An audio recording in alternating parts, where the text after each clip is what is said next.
محترم سامعین، آج کا سوال ہے کہ 15 اگست یا 26 جنوری کے موقع پر جب جھنڈا بلند کیا جاتا ہے تو اس وقت لوگ اس کے سامنے تعظیماً کھڑے ہوتے ہیں، اور اسی طریقے سے بعض مسلم لوگوں کو دیکھا گیا ہے کہ وہ اس کے سامنے جھکتے ہیں، تو شریعت کے اندر اس کا کیا حکم ہے؟ جواب: محترم سامعین، ہندوستانی پرچم ہمارے ملک کی عزت، بلندی، شان و شوقت کا نشان ہے، اور اس کا ادب و احترام ہر ہندوستانی کے دل میں ہونا ضروری ہے۔ اور الحمدللہ ہم یہ بات پورے اطمینان و یقین سے کہہ سکتے ہیں کہ ہندوستانی پرچم کا ادب و احترام ہر ہندوستانی کے دل میں بدرجہ اتم موجود ہے۔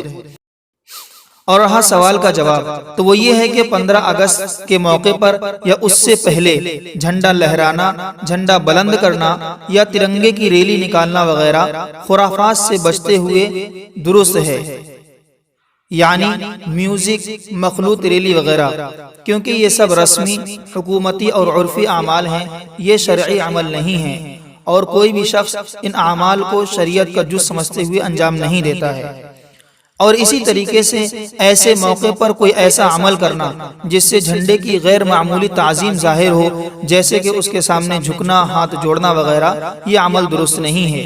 کیونکہ اسلامی نقطہ نظر سے کسی بھی مخلوق کے ساتھ اس طرح تعظیمی سلوک جس سے عبادت کا شبہ ہو درست نہیں ہے، جیسا کہ حدیث شریف میں ہے عن انس بن مالک رضی اللہ تعالی عنہ انه قال قال رجل یا رسول اللہ الرجل منا يلقى اخاه او صديقه اينحني له قال لا قال افيلتزمه ويقبله قال لا قال افيأخذ بيده ويصافحه قال نعم رواه الترمذی۔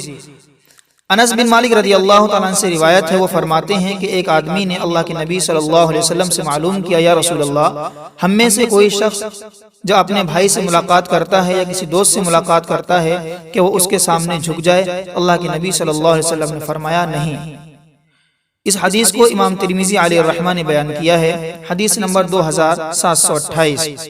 اس حدیث سے معلوم ہوتا ہے کہ اس طرح کی تعظیم جس سے عبادت کا شبہ ہو، یعنی اللہ کے علاوہ کسی بھی مخلوق کے سامنے حد درجہ جھک جانا، یہ شرعی نقطہ نظر سے درست نہیں ہے۔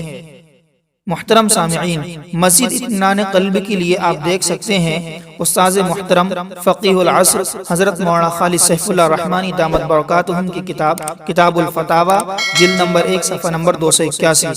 اللہ رب العزت عمل کی توفیق عطا فرمائے اور ہمارے ایمان کی حفاظت فرمائے، آمین یا رب العالمین۔